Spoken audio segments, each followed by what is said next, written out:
I would include Gideon Defoe's novel, The Pirates, in an adventure with scientists, in a literary unit that is focused primarily on genre parody and satire, probably alongside other texts, which could include the other books in the series, The Pirates in an Adventure with Ahab, in an Adventure with Communists, and in an Adventure with Napoleon, as well as more historical and canonical examples of parody, which can include The Hitchhiker's Guide to the Galaxy, any of those series, as well as Gulliver's Travels, and shorter works as well, also by the same authors.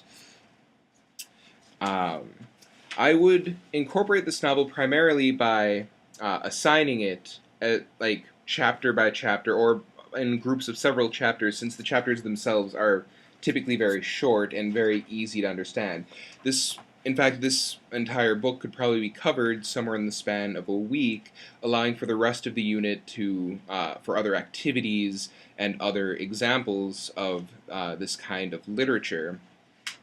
Um, and activities that I would have them do could include read alouds. Just come in, like pick a passage, while you're reading it, come in with that passage, and then read that passage out loud. Get into groups, share your passages, choose one of those passages from the group, and then maybe have one person from that group share the passage that the group as a whole decided was a good example of comedy, of parody, and then have them explain why they think that. What made it effective? Was it the word choice? Was it the juxtaposition of something that seemed very familiar with something that seemed very unfamiliar, uh, such as in this book, where you have Charles Darwin, who's known for promoting this theory of evolution, for promoting a theory that by dressing a monkey in human clothes and by teaching how to point to words, that could somehow evolve into a human. Other activities could include acting out portions of this novel, like get into groups. Each person in the group might choose a different character, and they get in front of the class, and then they act out an interpretation of this. It can show, I mean, it gains their vested interest in the material because they're up, they're moving. It's hitting kinesthetic learners. It's hitting learners that prefer to be more active, and they can show how they understand it, what they feel about it, like how they would interpret a particular section of this text.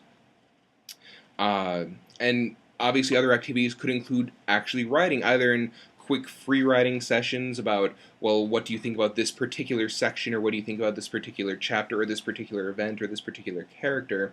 But you can also do you could do a writing activity where they make a parody or a satire and they model it after the book. So they might make a one-page parody of pirates, or they might make it of cowboys, or they might make it of national leaders such as Barack Obama. They can just as long as they're able to incorporate comedy to a particular end, and this can be done like again in short, like for 5 minutes, do a writing section. This can be done as an activity at the end, so like for these next 10 minutes at the end of a period, do this. It'll be due at the end of the hour.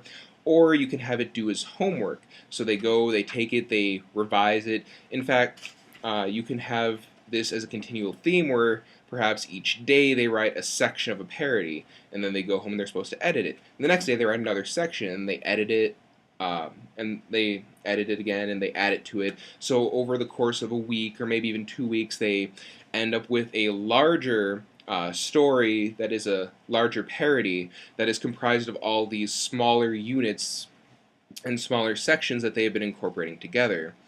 Other texts that I would tie into the book, there are many visual and cinematic texts, especially nowadays, that tie into comedic writing.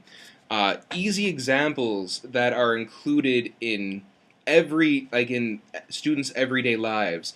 You have animated parody such as Family Guy, The Simpsons, South Park, American Dad. You then have fake news shows such as The Colbert Report and The Daily Show. You can even incorporate Saturday Night Live skits. So you could actually have you could actually show these in class. You could have them analyze this and then compare it to the book itself.